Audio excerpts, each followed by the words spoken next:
Boa noite a todos e todas. Eu me chamo Milene, acabei de me formar em História na UFRJ, vou fazer mestrado em Sociologia na UF, sou aluna do Michel há muitos anos, fiz parte do Núcleo Interdisciplinar de Estudos Judaicos da UFRJ, estou aqui nos bastidores do canal do professor Michel, e hoje a gente vai fazer uma conversa sobre o que está acontecendo em Israel e na Palestina, um pouco sobre as implicações históricas desse conflito, né, desse confronto, seja lá como a gente vai chamar aqui, um pouco sobre esse caldo político que surgiu, que apareceu de novo, reapareceu na mídia, e que a gente precisa falar sobre. Então, Michel, as pessoas aqui já te conhecem, se quiser falar um pouco sobre... Vamos começar, então... A gente tem um pouco de problema com a origem, né? O primeiro caso de conflito entre palestinos e judeus, entre israelenses e palestinos, mas me fala um pouco, então, de onde que veio, por que que isso surgiu agora, o que estava acontecendo em Jerusalém antes, por que que isso apareceu agora de novo na mídia, enfim... Eu costumo dizer boa noite a todas e a todos, bom dia, boa tarde a todos e a todos. Eu costumo dizer que o que está acontecendo em Israel agora e na Palestina agora é um excelente exercício imaginar como se vai ensinar daqui a 20 anos sobre o que está acontecendo. Porque a impressão que eu tenho como reação, origem, consequência e causa, a gente pode encontrar, Milene, vários elementos do conflito palestino-israelense. Como alguns historiadores dizem, há conflitos que guardam a possibilidade de ser resumos de conflitos maiores. Não é? A Guerra Civil Espanhola, por exemplo, não dá para você entender a Guerra Civil Espanhola somente pela Guerra Civil Espanhola. Olha o que acontece em relação ao fascismo, a ascensão da extrema-direita na Europa.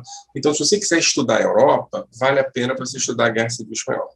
O que eu acho que vai acontecer daqui a 20 anos é que vão dizer assim, se você quiser estudar o conflito palestino-israelense, estude a semana que vai do dia 10 ao dia 17 de maio de 2021. Está quase tudo lá. Né? É impressionante como é uma espécie de uma aceleração de ponteiro, como se tudo coubesse em uma semana. Né? E eu vou começar pelo início. Né?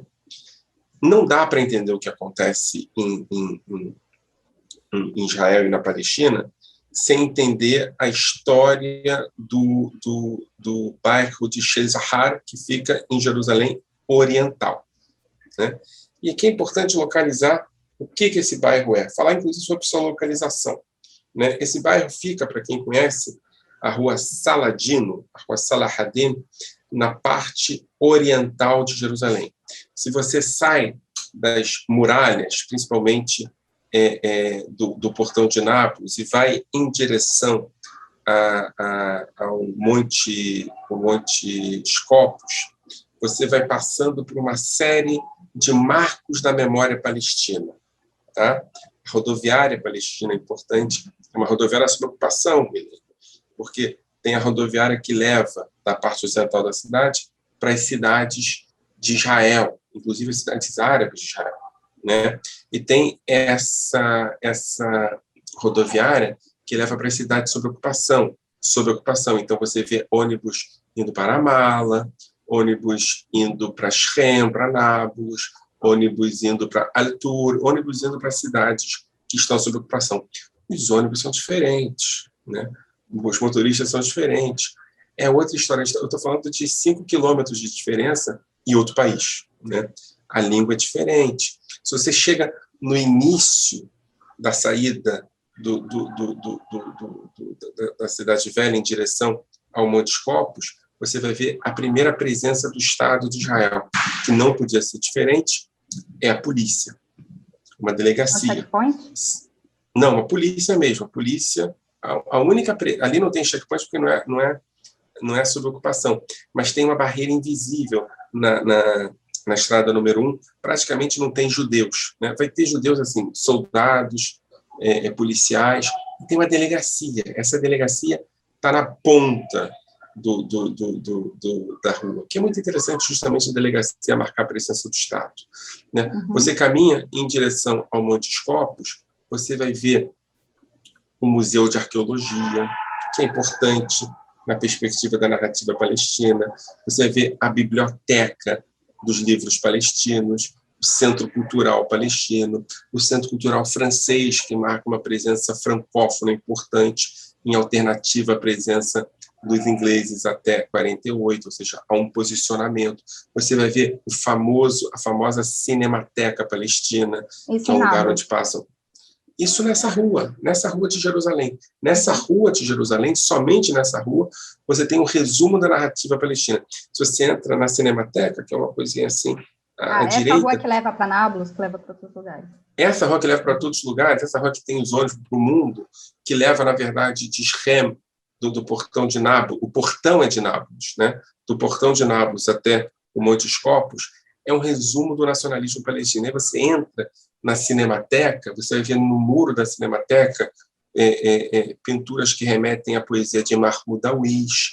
Você vai ver, aí você vai chegar no American Colony, né? Isso só na rua. No American Colony, você vai ver o lugar onde a autoridade palestina se reunia, onde o LP se reunia. Você provavelmente vai dar de cara com alguma liderança palestina.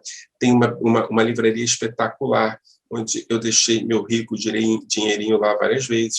Enfim, é um lugar hiper-palestinizado, né? Se você vai um pouco à direita, você vai para a autoridade de mapas palestinos, que fica logo do lado. Você está tudo lá. E logo depois, ao final da rua, você tem um bairro que se chama Sheikh Zahar.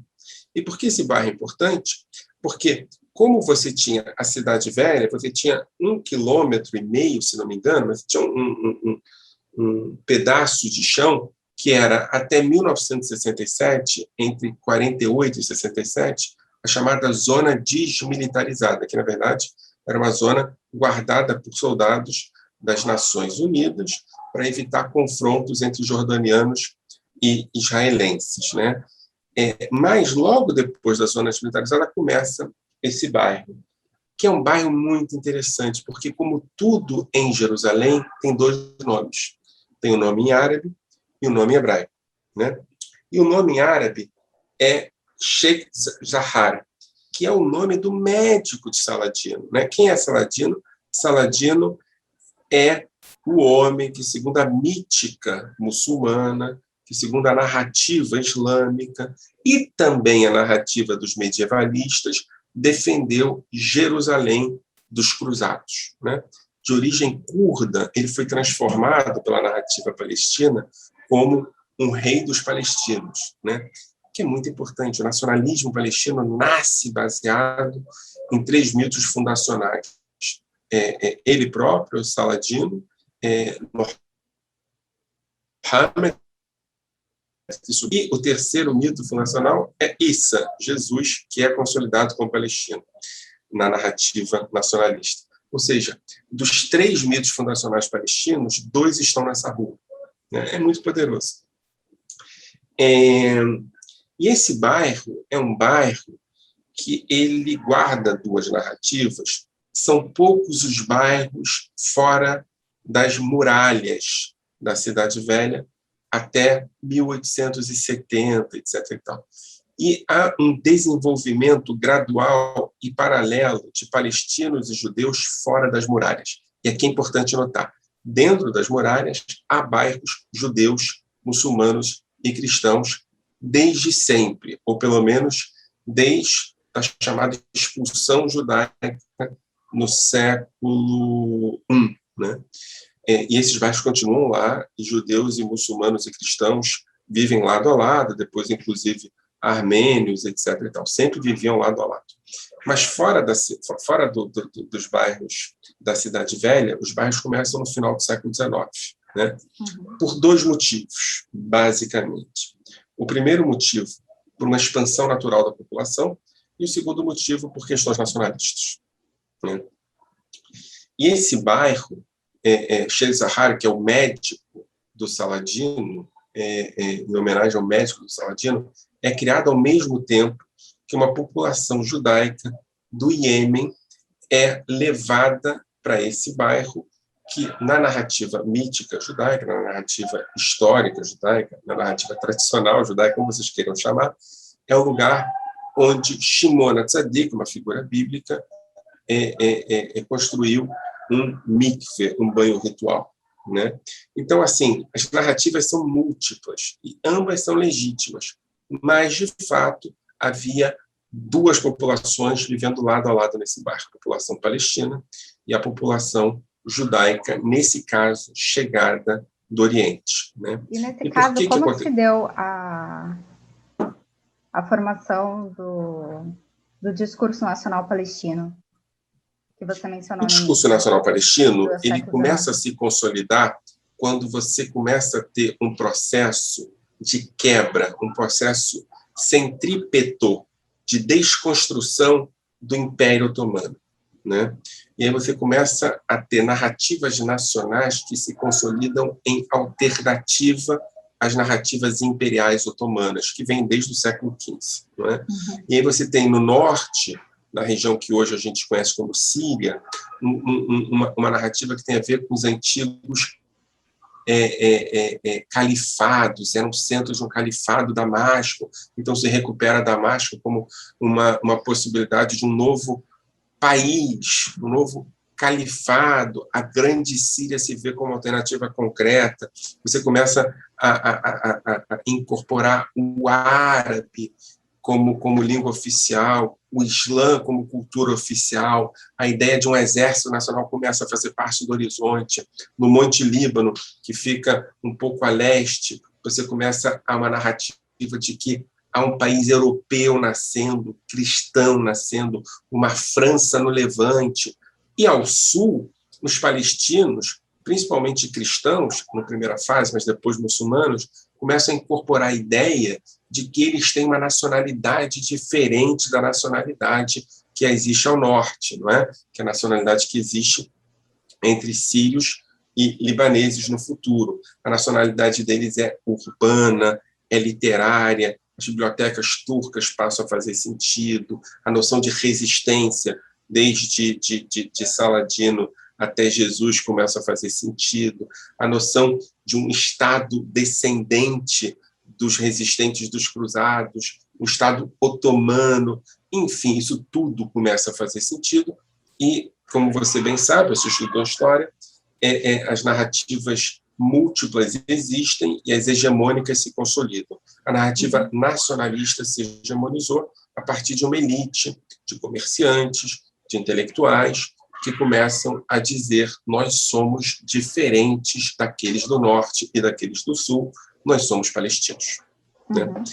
Os palestinos são um povo inventado, ou um povo imaginado, como qualquer outro povo, Milene. A ideia de que os povos têm uma origem linear e única é muito querida pelos nacionalistas, mas qualquer nacionalismo é produto de uma mistura de invenção e imaginação. Tal qual os judeus. Quais são os outros nacionalismos imaginados nesse momento dos palestinos? Já que a gente está falando de vários projetos, Tinham vários projetos. Tinham os projetos mais tradicionalistas, que imaginavam ser possível a construção de um grande califado vinculado à Síria, a ideia de um vínculo inerente com a Síria. Havia a noção de um Estado palestino islâmico, no sentido político da palavra, islamista, não é? Que, por exemplo, é representado aqui pelo Mufti de Jerusalém.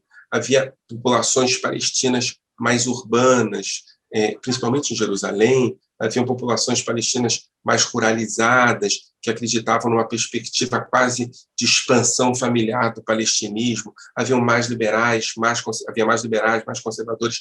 Havia uma gama de alternativas que também não floresceram, deixaram de florescer por elas próprias. A relação com o Império Inglês era importante, a relação com a imigração sionista é importante. E aqui é importante notar, né? E como se dá essa relação entre esses projetos nacionais dos palestinos com o sionismo nesse momento? Então, o sionismo também é uma invenção, tal qual os palestinos são. Se começa a produzir a noção de que há várias alternativas de construção de uma identidade judaica no século XIX. Não é? Desde a identidade religiosa, a religião judaica nasce no século XIX, também é uma invenção, até a perspectiva nacional sionista, passando por uma cultura judaica secular, por uma religião modernizada, e até mesmo pela alternativa de assimilação completa do judaísmo, tanto ao socialismo quanto a uma perspectiva burguesa. O nacionalismo, nesse sentido, é um dos fenômenos, né? É uma das alternativas, é uma das opções dentro do cardápio de alternativas, né? Ele surge no final do século XIX, muito próximo do surgimento do nacionalismo palestino, e tem uma característica muito interessante. É um nacionalismo, não é o único, mas é um dos nacionalismos que se vê como parte da concretização do nacionalismo e migrar para outro território. Então, a maioria dos judeus está fora do seu nacionalismo histórico, do seu território histórico, e é preciso voltar a ele, né? E aí você tem uma disputa pelo que significa ser nacionalista judaico, desde os revisionistas, que são a direita sionista, até os marxistas borochovistas, né, que são a esquerda sionista. Essa disputa está se dando. Tem uma perspectiva urbanista, de elite, tem uma perspectiva operária, de construção de fábricas, o Partido Comunista, ou seja, há uma fauna muito diversa de nacionalismos judaicos que acabam se consolidando naquela região. E isso é muito importante, judeus na Palestina que não são nacionalistas, que estão lá, alguns há 10 séculos, outros há 2 séculos, outros há 50 anos, mas que estão lá por motivos exclusivamente religiosos. A ideia de Terra Santa é uma ideia absolutamente importante para a religião judaica e pouquíssimo importante para os sionistas. Os sionistas veem Israel, veem a Eretz Israel, a Palestina, como lar histórico, não como Terra Santa, né? E aí, nesse sentido, Milene, eles são muito seculares, né? E eles estão de costas para Jerusalém, de costas, efetivamente, para a Cidade Velha. O Muro das Lamentações é pouquíssimo importante para a narrativa sionista. Mas, é claro, como não podia deixar de ser, os palestinos olham para aqueles judeus que imigram para a Palestina e para os que estão já na Palestina como a mesma coisa. E um diferencia os sionistas dos não sionistas, né? E tem um fenômeno pouquíssimo conhecido, que vale a pena falar sobre ele. Em 1921, um Rebbe vem da Polônia, o Rebbe de Gur, para rezar no Muro das Lamentações. Ele toma uma decisão que até hoje é mal resolvida, de separar o Muro das Lamentações em 2, a parte das mulheres e a parte dos homens. Os muçulmanos palestinos olham aquilo como uma alternativa a eles, percebem aquilo como uma tentativa de descaracterizar o lugar e percebem aquilo como uma tentativa de destruir Al-Aqsa. Tem um mito de que os judeus destruiriam Al-Aqsa. A partir desse momento ele se fortalece muito, é um mito pouco conhecido até então, mas a partir de 1921 ele começa a ser um mito que ele retorna o tempo todo, né? A ideia de que os judeus... O que está acontecendo hoje em dia. É isso que eu estou te falando, é o resumo de tudo, cara. Uhum. E aí a primeira rebelião... A gente ainda está no século XIX. Ainda vamos lá. Não, 21, século XX. A primeira rebelião palestina contra... 1920. Contra os judeus acontece em 2021 por conta da impressão de que eles vão... e, na verdade, eles não têm nada de sionismo, não querem migrar para a Palestina. A questão é especificamente um rito de um rebbe ortodoxo que vai para lá e que até hoje existe esse grupo ortodoxo, é um grupo ultra-ortodoxo, ultra-haredi, e são absolutamente anti-sionistas. Quer dizer, né, é aquela coisa da percepção do outro. Voltando ao bairro, né, nesse bairro tem um grupo, que é um grupo pouquíssimo importante para o sionismo e pouquíssimo importante na narrativa europeia judaica, que quer ir para Jerusalém, que é o bairro, são os Iemenitas. E eles constroem um bairro dentro de Shimon HaTzadik e de Sheir Zachar, né? E convivem bem palestinos e judeus até que em 1936, eu estou dando saltos para a gente não, né, começa a rebelião nacional palestina por uma série de motivos, tá? Falta de articulação interna, uma rebelião contra os britânicos na Palestina e, principalmente, uma rebelião contra o aumento da imigração judaica na Palestina. 36, né? De 36 a 39. O sionismo era minoritário até o aumento exponencial do antissemitismo na Europa. Esse aumento leva ao aumento da imigração judaica para a Palestina e à percepção de que esses judeus querem tomar esse território de nós. Então, não é casual que a rebelião palestina, né, começa em 36, justamente depois da eleição de Hitler, e se desenvolve até 39, justamente no início da Segunda Guerra Mundial, e por conta dessa rebelião, os judeus que estão naquele território desde a década de 70 do século XIX são expulsos daquele território. Ok? São expulsos daquele território depois de entre 47 e 49 e passa a ser um território jordaniano. Mas, em paralelo a isso, há a guerra de independência pela narrativa sionista e há a Nakba pela narrativa palestina. O que significa a Nakba? A Nakba significa, vai ser agora sexta-feira, dia 14 de maio, a partir da data de fundação do Estado de Israel, se considera a Nakba, que é o processo de expulsão e fuga, processo de criação de refugiados pela criação do Estado de Israel. Então, uma série de palestinos, de árabes, saem das suas casas ou são expulsos das suas casas, depende de onde, mas que efetivamente não podem voltar depois, porque eles saem enquanto Israel não existe e voltam com a estrutura estatal já consolidada. Esses caras viram refugiados. Um desses grupos de refugiados são refugiados a pé. Isso é muito interessante. Eles andam, cruzam a fronteira com a Jordânia, vão até o lugar desmilitarizado e falam: aqui eu posso ficar. E há um bairro enorme construído, que é o Sheikh Zahar, ao lado de American Colony, um bairro que tem uma população grande e também uma população de elite. Esses caras vivem lá desde 1947, inclusive nas casas abandonadas pelos judeus em 36. E o que está acontecendo como estopim do conflito atual é justamente a ideia de que essas casas têm no tábua, têm na inscrição delas, eu esqueci o termo em português, né, patrimonial delas, o nome dessas famílias. Escritura.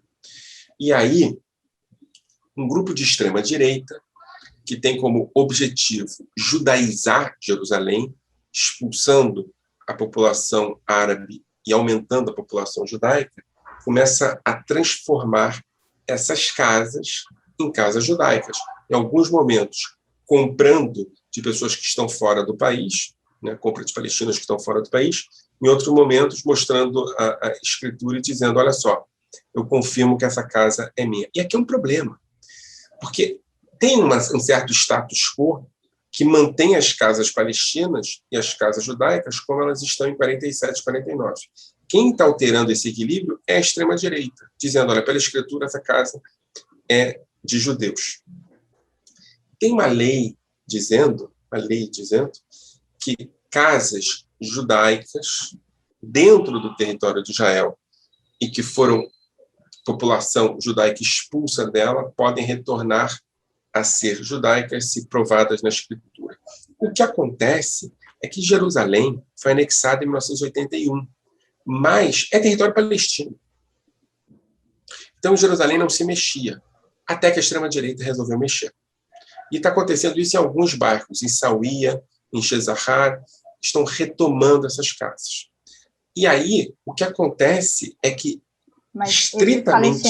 esses palestinos, eles foram já despejados ou ainda não? Está só num processo de movimentação? 8 famílias foram, estão pedindo retorno, e uma série de outras dezenas de famílias estão para ser despejadas, e o Tribunal de Jerusalém aprovou o despejo e o Supremo Tribunal está discutindo. Provavelmente não vão ser despejados. Tá? E essas famílias foram para onde? As 8 famílias estão lá, estão no bairro. Foram despejadas de uma casa, são 8 famílias. Então, a gente está falando de 50 pessoas, elas se estabeleceram, continuaram lá. Mas agora não, agora é um despejo maior, que impossibilitaria. E tem manifestações há anos sobre isso, né?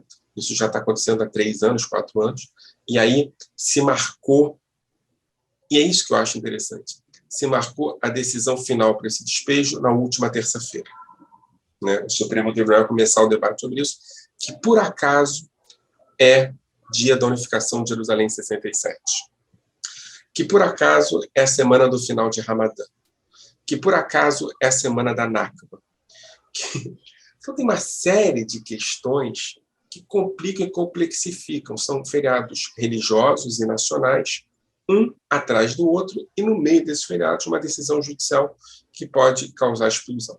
Como resultado disso, um grupo de jovens palestinos, seguindo orientações de uma banda pop libanesa antissemita,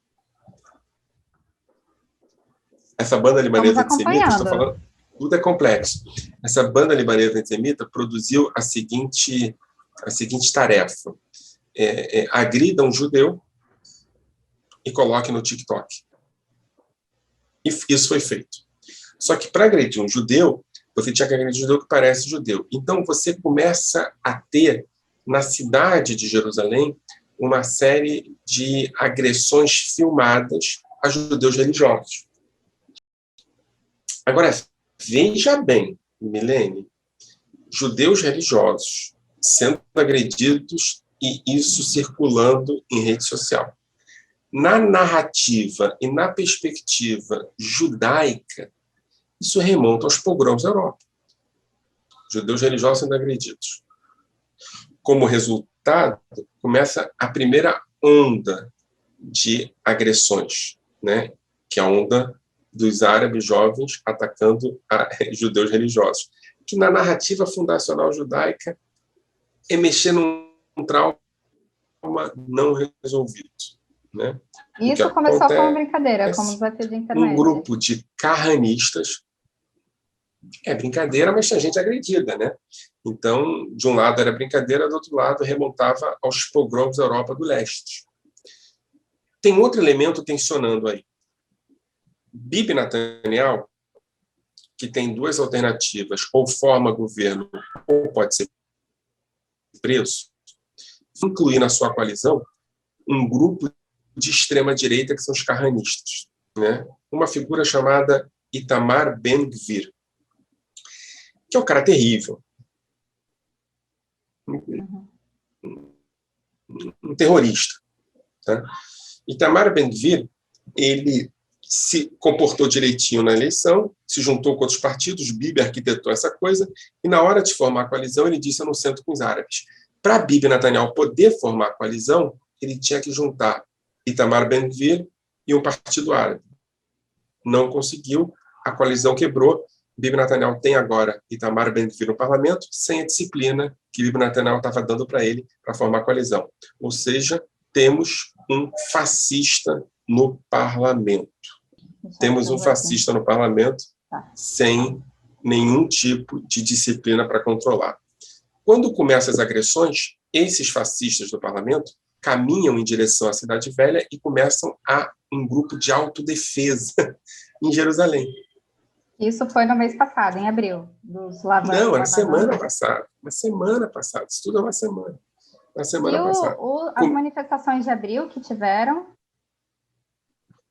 As manifestações de final de abril. Já eram as agressões, né? Finalzinho de abril. Semana passada você tem a reação, e a reação ela termina, agressões a árabes por conta das agressões aos judeus, ela termina com o final de Ramadã, e que a polícia que tem uma intervenção na polícia, Bibi Netanyahu intervém na polícia e tira o comandante da polícia é um comandante recém-impossado, que não sabe lidar com essas questões, e toma uma decisão que é de proibir que os árabes, depois do jejum de Ramadã, ficassem nas escadas, o que criou uma rebelião. Então, é a segunda rebelião, a rebelião contra a polícia, né? A coisa vai se complicando.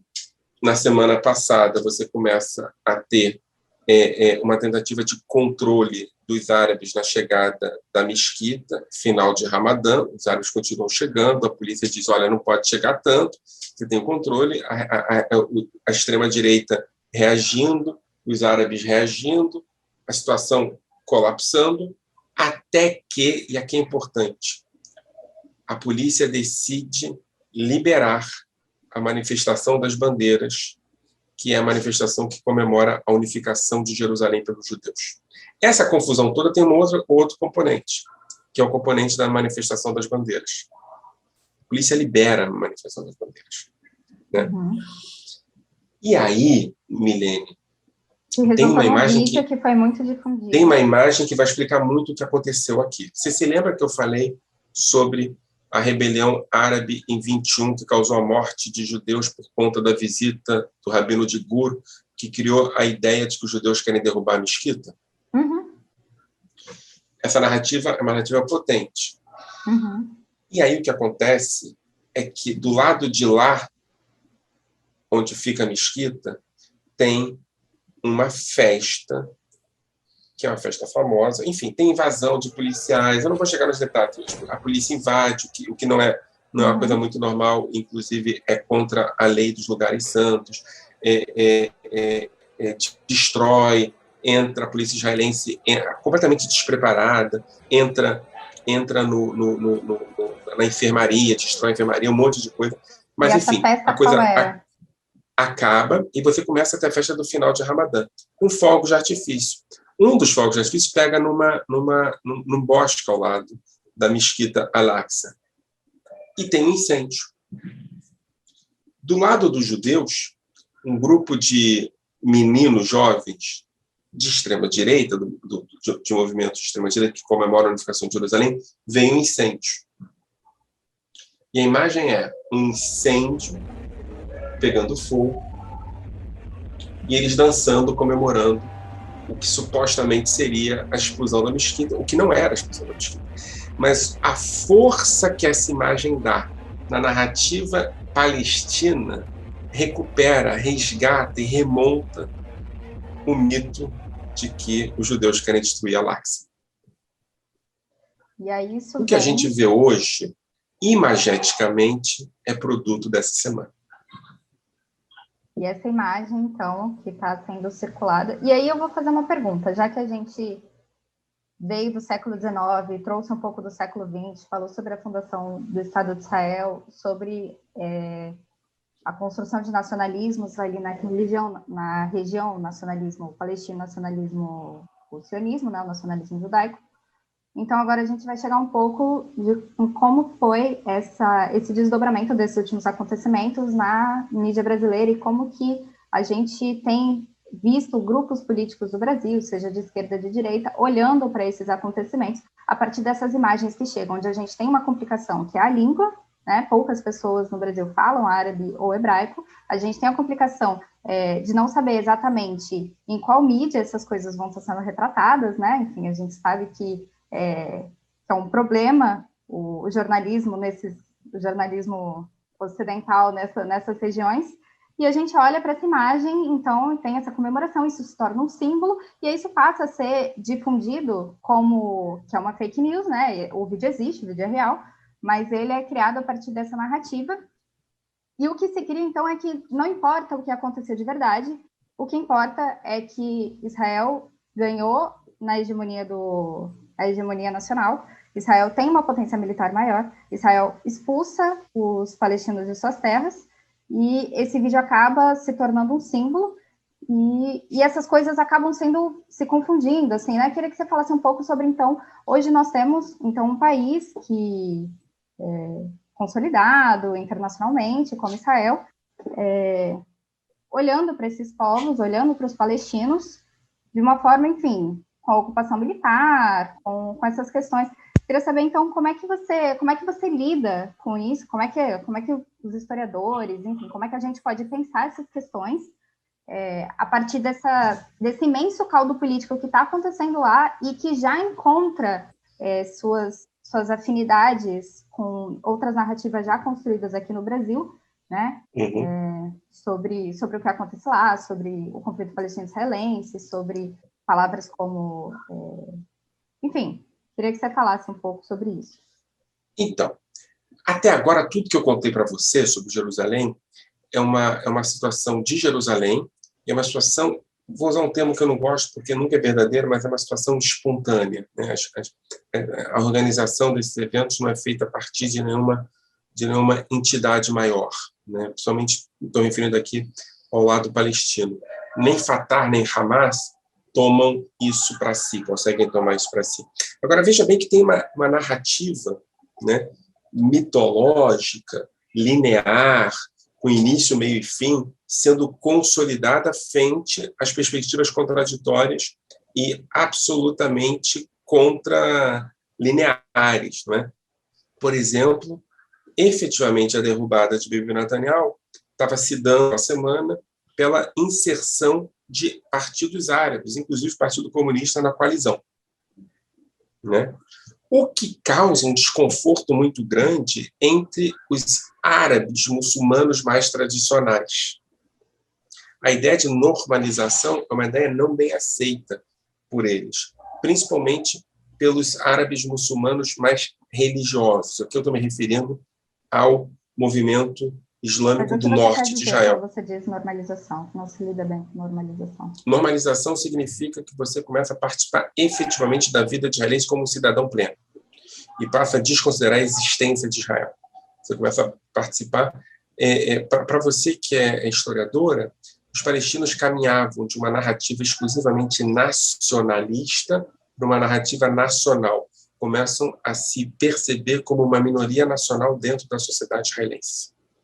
Isso incomoda muito aqueles que acham que essa narrativa é o fim do movimento nacional palestino.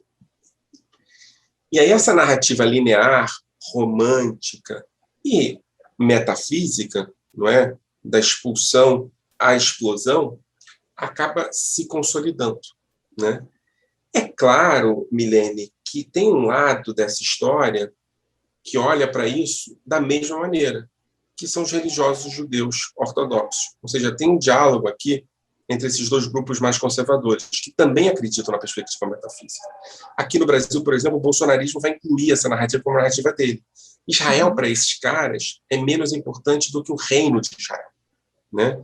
Então, Israel, na verdade, para a perspectiva sionista religiosa, é um caminho para o retorno ao reino, é o caminho para outra coisa, é o caminho para, na perspectiva cristã, a volta de Cristo, e para a perspectiva judaica, a chegada de Messias, que são a mesma coisa, o mesmo processo, né? E aí você começa a descolar da narrativa nacional em direção a uma narrativa religiosa, né? O que possibilita que atitudes como violência, ruptura, desvínculo, guerra civil passem a fazer parte do cardápio das opções. E aqui tem uma questão que é interessante, né? O Hamas, que é o grupo que tem poder sobre Gaza, ele é um grupo que goza de um certo privilégio em relação ao governo Bibi Netanyahu. Goza de privilégio porque Bibi Netanyahu prefere dialogar com um grupo religioso, islamista, que tem pouco interesse na criação efetiva de um Estado palestino e caminha na direção de uma espécie de uma ruta, de uma trégua com Israel, dizendo é uma trégua para depois destruir Israel. Essa é a narrativa do Hamas, né? Mas não está falando de Estado-nação, está falando de uma perspectiva religiosa teleológica. Né? Então, hoje, a perspectiva da construção de um Estado-nação não está nem vinculada ao Hamas, nem vinculada ao Fatah. Isso está na mesa, em algum sentido? Isso está na mesa da discussão? Não está. O Fatah não vive sem isso. O Fatah é um Estado-nação palestino, um Estado-nação moderno, secular, etc. E tal. E o Fatah hoje está se dividindo em 3 grupos, mais à esquerda, mais sociais-democratas, mas está lá, né? Hamas tem uma perspectiva teológica que passa pela criação do Estado palestino, mas não dialoga muito bem com a direita sionista religiosa. Entende o que eu quero dizer? Em algum sentido, o Estado palestino é o caminho para o Estado religioso palestino, né? E Bibi negocia mais com o Hamas do que com a autoridade palestina. E negocia a partir de perspectivas pragmáticas. Possibilita a chegada de dinheiro pelo Catar para Gaza, possibilita entrada efetiva das lideranças do Hamas e humilha a autoridade nacional palestina. Transforma em irrelevante, cada vez mais irrelevante. É cada vez mais relevante para Bibi Netanyahu fortalecer o Hamas, né? E aí o Hamas está consolidado, a autoridade palestina está em crise, o Hamas vê aquela narrativa, Jerusalém, expulsão, explosão, que faz sentido para ele, e a palavra é essa, sequestra esse processo. E tira esse processo de tudo que eu contei para você até agora, Jerusalém, expulsão, mesquita, etc. e tal, em direção a um conflito armado, a partir da utilização dos mísseis que ele tem, bombardeando Israel. E se a gente falou em imagética, a imagética que o Hamas conseguiu produzir nas últimas horas, nos últimos dias, foi muito importante, né? Fez com que, por exemplo, os deputados do Knesset tivessem que interromper uma sessão e ir para o subsolo. Fez com que judeus em Tel Aviv corressem para o subsolo. Ou seja, criou uma relação que é uma relação de que ele está derrotando Israel. É claro que Israel respondeu e vai produzir muitas mortes, muita destruição, mas isso tudo está numa narrativa construída desse diálogo entre perspectivas conservadoras. O risco que eu tenho, quando eu vejo o que está acontecendo, é que a primeira parte desse processo, que é riquíssima para entender o conflito palestino-israelense, seja ocupada pela segunda parte desse processo. Que já está acontecendo. Porque aí você tem narrativas automáticas, não é? Os setores da esquerda começam a olhar para Gaza, dizendo as mesmas coisas que dizem sempre, e setores da direita começam a olhar para Gaza, dizendo exatamente as mesmas coisas que dizem sempre, e esquecem a riqueza desse processo que está antes disso. E tem uma dimensão trágica.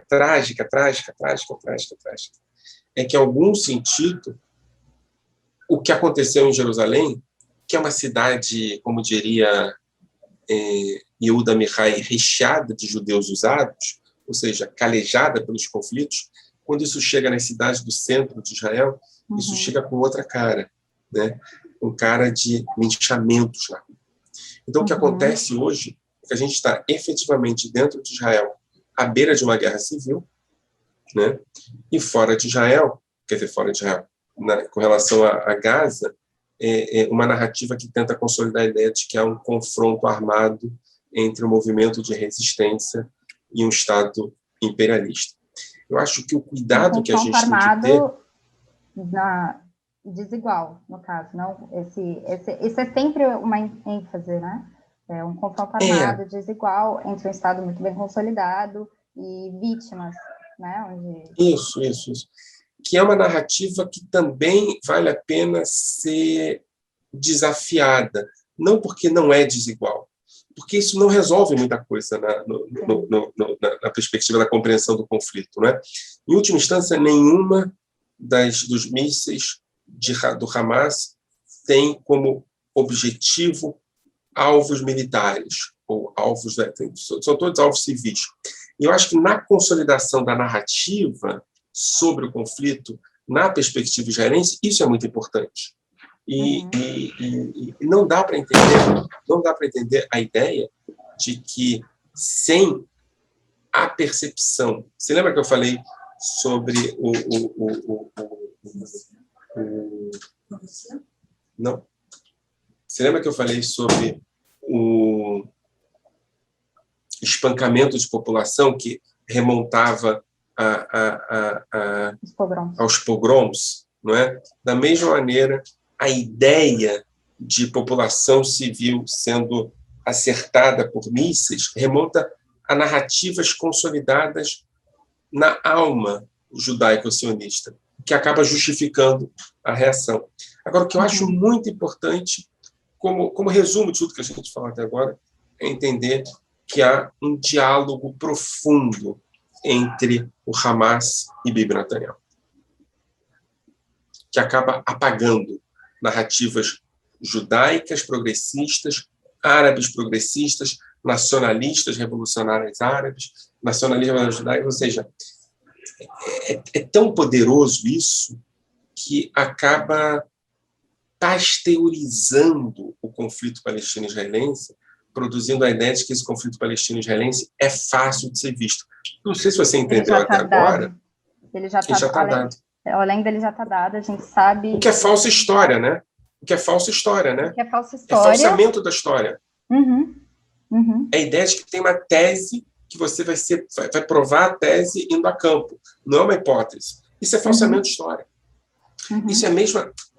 O que me perturba isso? Que é a mesma estratégia que a extrema-direita produz quando produz negacionismo histórico. Então, dizer que a escravidão não existiu, que o Holocausto não existiu, que não tem povo palestino, que nunca houve ocupação, que a mesquita explodiu, tudo isso está no mesmo campo, tá? Isso é uma coisa que tem que estar claro. É tudo negacionismo histórico, o que, na minha opinião, acaba fortalecendo perspectivas reacionárias, sempre, mesmo quando aparentemente as perspectivas são progressistas ou revolucionárias. No final das contas, quem se beneficia disso é a extrema-direita. Agora, você está falando uma coisa grave, quer dizer, olha, se eu entro no campo da política, trazendo o campo da pesquisa histórica, dizendo é preciso estudar, é preciso produzir reflexão sobre isso, eu viro pária, né? E aí, por incrível que pareça, eu vou concordar com o nosso ex-chanceler. Qual é o nome dele? Foi mandado embora? Não, ex-chanceler, o ex-ministro das Relações Exteriores. Nesse caso, vale a pena ser pária. Nesse caso, especificamente, você disputar uma narrativa política negacionista a partir de uma perspectiva da gramática da historiografia, da pesquisa sociológica, da pesquisa acadêmica, eu acho que é uma boa batalha, é uma boa luta. Sem dúvida. Eventualmente você vai arrumar inimizades dos dois lados do mapa político. Mas é parte do jogo. Eu acho que é preciso entrar em campo entendendo os processos. Eu acabei de falar para você metade, talvez um terço da história que levou à explosão do conflito essa semana. E você percebeu que ela não é exatamente simples. Dizer, olha... Questão, entender também como é que se constrói essa noção de projetos e processos, né? A gente está vendo muitos projetos nessa projeção do presente, olhando para o futuro, e como que eles projetos vão sendo construídos por meio de processos, e processos vão alterando esses projetos, né? Nesse campo da história. E para se chegar a uma solução justa para o conflito palestino-israelense, para chegar a uma solução de conciliação, de justiça de transição, um debate sobre responsabilidade histórica de lado a lado, é preciso reflexão livre, é preciso percepção, é preciso se despir das perspectivas simplificadoras e negacionistas da história. E isso não é dizer, então... Isso não é exigir, em nenhum sentido, uma neutralidade, isso não é exigir nenhuma despolitização do conflito. Eu acho que é o contrário, é exigir politização. E politização da sua perspectiva histórica a partir do conhecimento do que há no terreno. Convidar as pessoas que têm perspectivas diferenciadas para estar do seu lado discutindo. Porque o que não dá é para discutir com o negacionista. Negacionista discute com o negacionista. Entende?